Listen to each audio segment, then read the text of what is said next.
Options that OTC has, which is MIG welding aluminum. So we'll go ahead and change some of the internal consumables over to aluminum, as well as removing the steel spool. Again, left hand thread on this.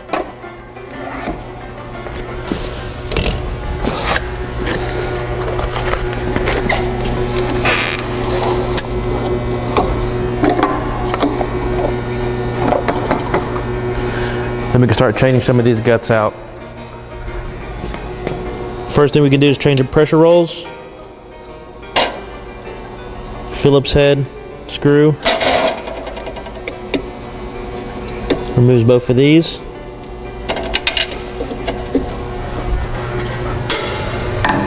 .3mm Allen wrench will remove the bottom drive rolls.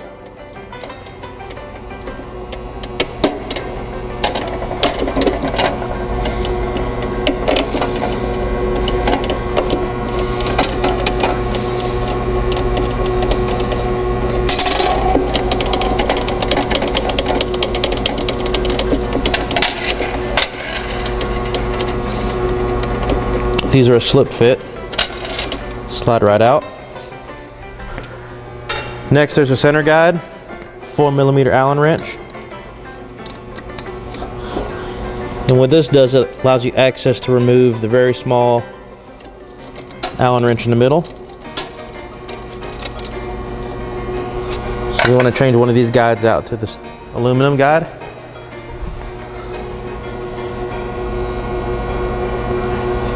It's a little jam nut. Just gets removed. That's a disassembly of the steel package. Go ahead and take the torch, thumb wheel. Torch gets removed. Torch switch removed as well. So what we're showing is a couple of components that come with the standard aluminum weld package. What we have here is a wire straightener. It's going to be used to guide the wire into the feeder. You have 2 drive rolls on the bottom, 2 pressure rolls up top. If you notice, all 4 are grooved, 1.6mm and 1.2mm diameters. Then we have the WTA 300 MUT, which is the aluminum medium duty welding torch. What else we have is 2 guides. One goes with torch guide, and then the other guide that goes in between the drive rolls. One option that's kind of unique that we like to use as well is the cover for the aluminum spool. It keeps it dust free, keeps it clean.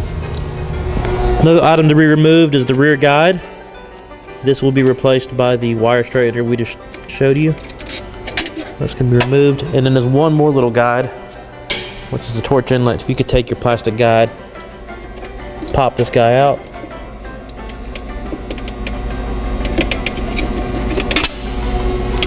That one sits in its place, clicks into place. Then we can start attaching some of the drive wheels. Pressure roll. Again, up top, the gears go on top. And the 2 Phillips head screws.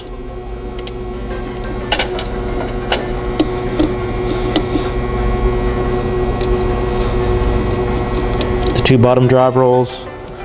We're using 3/64 diameter wire, so we're going to have the 1.2mm showing on the outside. Then again, the screws to go with it.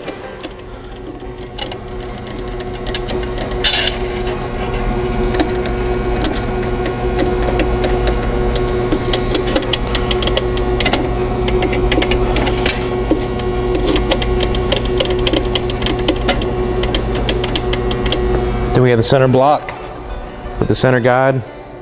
Only goes in one way. 1.5mm set screw.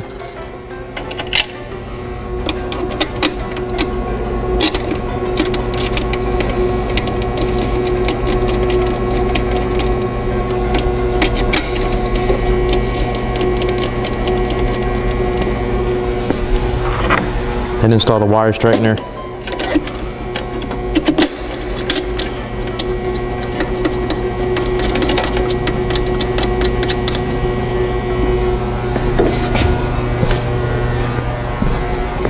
Next is the torch. Again, slides in, clicks with the O-ring, torch switch, again goes in one way, notch towards the top. Don't forget your thumb screw, squeeze it down. Now we can start adding the filler material. In this case we have hard aluminum, 5356 alloy.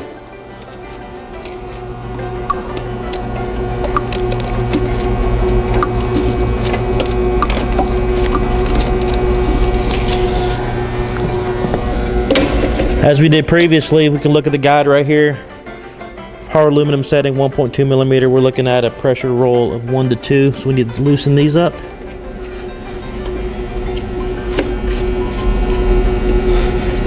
And then it also gives you instructions what the straightener needs to be. The straightener needs to be at 1 to 2. You look at the straightener, dial that in, close the lid.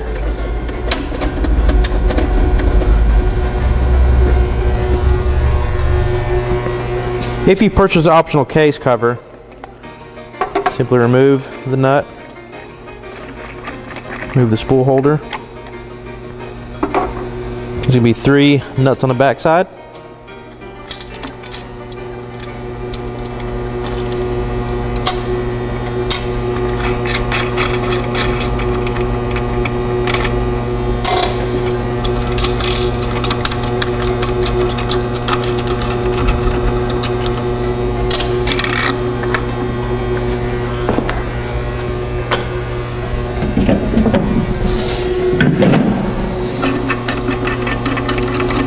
Remove the center spindle.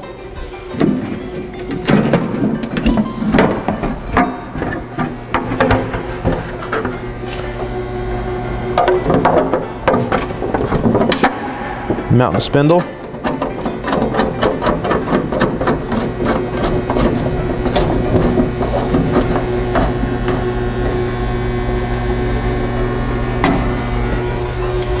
Add the spindle again.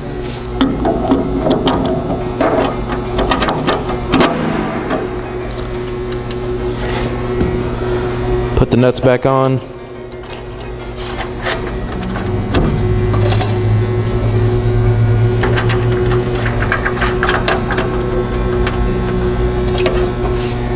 This is a great feature. It keeps all the dust out of the welding wire. Make sure everything's clean. Finally add the spindle. This spring in the center will also adjust the tension, the amount of drag that's going to be on the spool itself.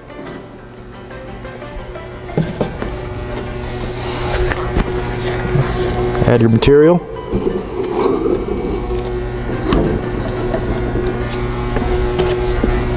Again, left hand thread on the nut. Now that the spool is mounted with the cover, cut off a good fresh bit of wire and then fish it through. First through the wire straightener, then through both guides. Cut the pressure rolls. Again, confirm what the pressure is on it. Close the feeder, spool case, feeder cover. Ready to weld aluminum. We're going to refer back to the manual on aluminum, 4043 alloy, 100% argon gas. Go to 3/16 material, ideal setting. We're looking at 120 amps. Go to my machine, go to amperage, 120 amps. Again, go to DC pulse, soft aluminum, 1.2 millimeter, which is 3/64 wire. Let's see what happens. So let's go ahead and try the parameters we just put. Again, for DC pulse, 3/64 wire.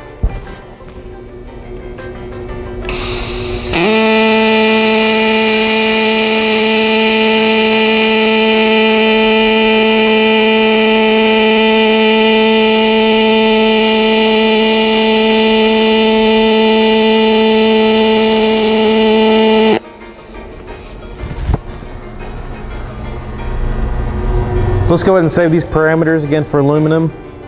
You save the program, hit save, drop the dial to an empty program. Again, will be illustrated by 3 dashes. Enter, enter, adjust all the parameters. Next, I want to show you what wave pulse is for the aluminum. So I change my welding method button down to wave pulse. Let's go ahead and increase the amps and go a little bit faster.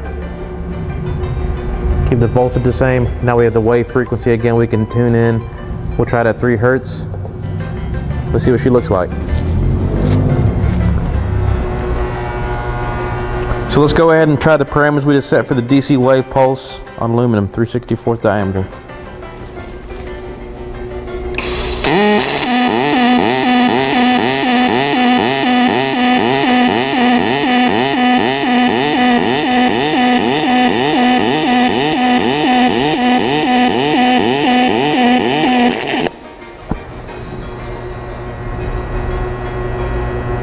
One thing we can also show is the crater fill mode. If you hit crater fill on, put on the on position, what this does now allows you to display a change. So we've been messing with the main condition. Now we can also do a crater fill condition as well as an initial condition. Initial condition turns on. We're able to set the initial condition. So we can set the amperage a little bit higher than what our main condition was. So basically you want to punch through the oxide layer in aluminum. We'll say 170 amps. Go to our main condition, which we already set up, and then we can get a crater fill condition as well. Lower amps and lower voltage. That's going to allow you to kind of fill up the crater we developed throughout the weld. Once those 3 parameters are set up, we're good to go. Now that the crater fill feature is turned on, it now turns the torch into 3 different weld schedules with the trigger. Basically, you're going to click and hold the trigger, initialize the arc. It's going to be the first weld schedule. You're going to let go of the trigger. It's going to go into your main condition, kind of like a cruise control. Once you get to the end of the weld, click and hold it until it's desired for the crater fill feature, which is the 3rd and final. We're going to demonstrate the trigger on, trigger off for the crater fill. So the first thing we're going to do is press and hold, initialize the arc, let go of the trigger finger, it goes into cruise control for the main condition. Once you reach the end of the weld, click and hold. It's going to go into the secondary weld condition, crater fill, release, and let go. So what you'll see is the initial condition, hot start, punch through the oxide layer. You got your main condition, kind of the cruise control when I would let go of the trigger. And then the final was the crater fill at the very end, filling up the crater.